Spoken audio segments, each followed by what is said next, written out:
traigo tu borombón, mamá. Borombón, borombón, bom, dice mi son. Borombón, borombón, bom, sí señor. Qué sabrosón.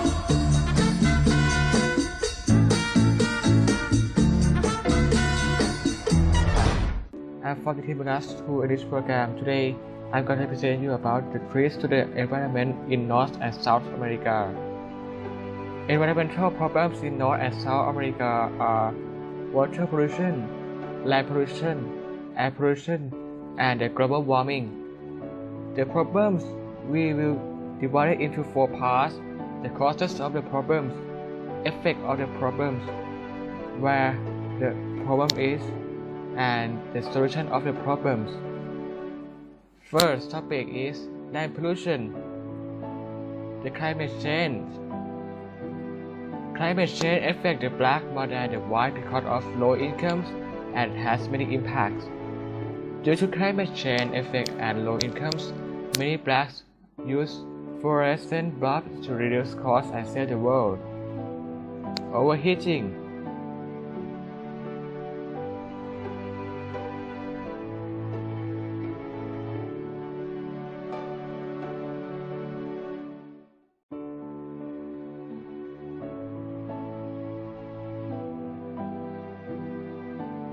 Which caused by the greenhouse effect.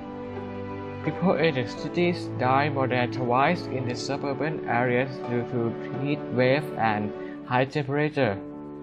So how to solve the problem? Many people love to shower and swim to reduce the heat in the body.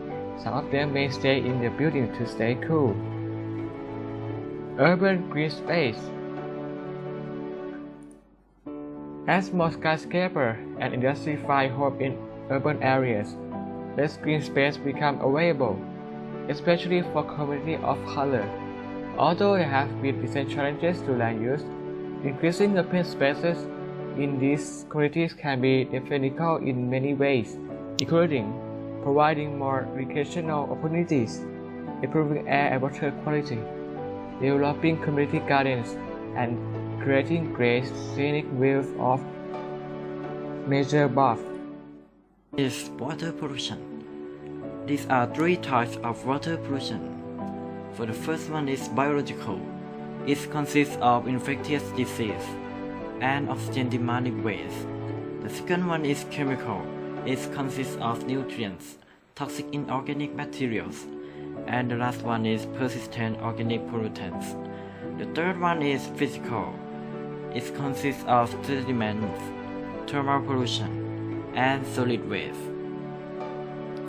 The water shortage. 40 from 50 states in USA will be facing a shortage in the next 10 years. To save the water, use less snowpack to refill state reservoirs and give fresh water. And the simple way, that is use fresh water carefully. The groundwater. Many areas in South America faces contaminated groundwater due to mining and pollution. To save the water, reducing mining or prevent mining from risky places near water. And the simple way, that is use fresh water carefully. Next is air pollution. Dirty and toxic air.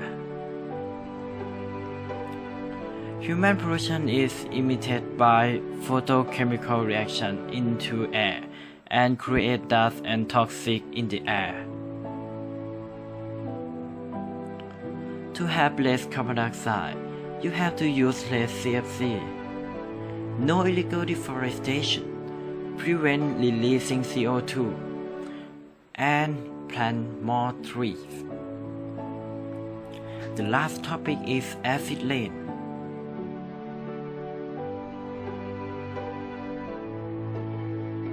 The Sulfuric acid arises from the burning of coal and oil mainly in the power stations, whereas nitric acid arises from the exhaust pipe of our motor vehicles. You will also see some of the effect acid rain has on our environment. First, it is important to understand that rain is naturally slightly acidic. Just falling to the ground, the rain dissolves carbon dioxide from the atmosphere to form carbonic acid, a weak acid giving natural rain pH of 6. It's when we burn fossil fuels that's much stronger acids to get into the rain that contain a pH of lower than 3. When the pH changed from 6 to 3, what do you think? The acidity increased by 2 times, 3 times, 10 times, or 1,000 times? Pause and think. Remember that each change of NPH is a tenfold change in acidity. So, changing from 6 to 3 is 10 times 10 times 10 or 1,000 times more acidic. The depositing of pollutant chemical on the ground by rain. Solution to acid rain pollution. That is dry rain. Limit long drive. Carpool. Use low energy light bulbs. Reduce, reuse, and recycle. Don't use air conditioning as much as you can do. Use a pool cover. Thank you everybody for listening to our presentation. Next, we have some video that will make you want to save the world more than now. Let's watch it now. Fun fact, planet Earth is 4.5 billion years old. Mankind, about 140,000 years old. Let me put that in perspective. If you condense the Earth's lifespan into 24 hours, that's one full day, then we have been here on this planet for, drum roll please, 3 seconds. 3 seconds. And look what we've done. We have modestly named ourselves Homo sapiens, meaning wise man. But is man really so wise?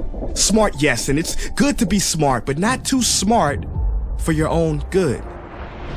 Yes, we have split the atom. Yes, we build clever machines that navigate the universe in search of new homes, but at the same time, those atoms we split created nuclear warfare. In our quest to explore the galaxy, rejects and neglects the home that we have here now, so no, that cannot be wisdom. Wisdom is different. While intelligence speaks, wisdom listens, and we willingly covered our ears to Mother Nature's screams and closed our eyes to all of her help-wanted signs. Wisdom knows that every action has an equal and opposite reaction, so if we were wise, we would not be shocked when we see storms that are stronger than ever before, or more drought, hurricanes, and wildfire than ever before, because there's more pollution than ever before, more carbon, more trees cut down than ever before. At a record pace, we have increased the extinction of animals by 1,000 times the normal rate. What a feat. In the next 10 to 100 years, every beloved animal character in every children's book is predicted to go extinct. Lions gone, rhinos gone, tiger, gorilla, elephant, polar bear gone. In 3 seconds. Species that have been here longer than us will be gone because of us. In this 3 seconds. In an existence shorter than a Vine video, we turn the circle of life into our own personal conveyor belt. Somebody, anybody help. We were given so much, the only planet in this solar system with life. I mean, we are 1 in a million. No, actually, scientifically, we are 1 in a billion, trillion. That's a 1 followed by 33 zeros. And I don't want to get too spiritual, but how are we not a miracle? We are perfectly positioned to the sun so we don't burn, but not too distant so we don't turn to ice. Goldilocks said it best, we are just right. This paradise where we are given medicine from trees, not coincidentally, but because like the song says, we are family. Literally, everything, every species is connected genetically, from the sunflower to the sunfish. And this is what we must recognize before it's too late, because the real crisis is not global warming, environmental destruction, or animal agriculture. It is us. These problems are symptoms of us, byproducts of us. Our inner reflection, loss of connection has created this misdirection. We have forgotten that everything contributes to the perfection of Mother Nature. Corporations keep us unaware and disconnected, but they have underestimated our strength. Contrary to popular belief, millions are waking up out of their sleep, seeing our home being taken right up under our feet. We cannot allow our history to be written by the wicked, greedy, and loony. It is our duty to protect Mother Nature from those who refuse to see her beauty. Call me crazy, but I believe we should have the right to eat food that's safe, with ingredients we can pronounce. Drink water that is clean, marvel at trees, breathe air free of toxins. These are natural rights, not things that can be bargained for in Congress. See, they want you to feel powerless, but it has been said that something as small as the flutter of a butterfly's wing can cause a typhoon halfway around the world. But when enough people come together, we too will make waves and wash the world into a new era filled with love and connection, freedom for all without oppression. But it is up to you, yes, you watching this behind this screen, to make the effort, because time is of the essence, and only together can we make it to the 4th second.